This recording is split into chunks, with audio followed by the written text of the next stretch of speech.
ప్రేమల వల్ల ఈనాడు కొందరిని చంపవలసిన అవసరం లేదు.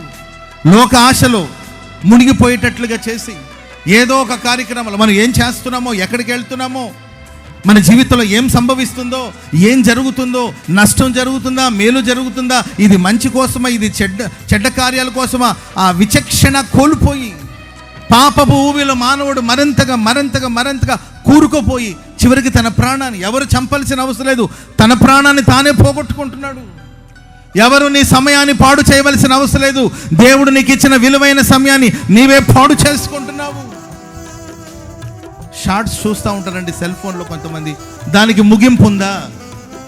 మన వేళ్లతో ఆ ఫోన్ ఇలా అంటా ఉంటే ఒకటి తర్వాత ఒకటి వస్తుంది. దానికి ఒక ముగింపు ఉందా? పోతూనే ఉంటుంది, వస్తూనే ఉంటుంది.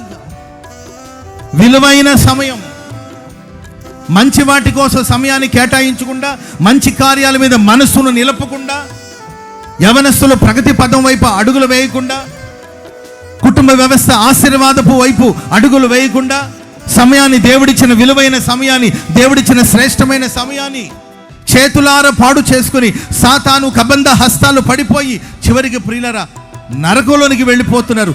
పాపంలో దిగిపోయి చివరికి పాపం వల్ల వచ్చే జీతం మరణం గనుక ఆ మరణాన్ని పొంది అగ్ని ఆరదు, పురుగు చావదు, అలాంటి ఒక పరిస్థితుల్లోకి వెళ్ళిపోతున్నారు.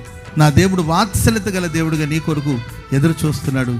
ప్రియులారా, నీవు ఆయన తట్టు తిరగగలిగితే నా దేవుడు నిన్ను భాగ్యముతో నింపబోతున్నాడు. చెప్పండి కూడా దేవునికి స్తోత్రం చెప్పండి గట్టిగా. నిన్ను ఒక మందిరముగా ప్రభు మార్చబోతున్నాడు. దేవుడు ఇంకను నిన్ను ఓదార్చబోతున్నాడు. ఆయన ఇంకను నిన్ను కోరుకుంటున్నాడు. స్తోత్రం చెప్పండి గట్టిగా.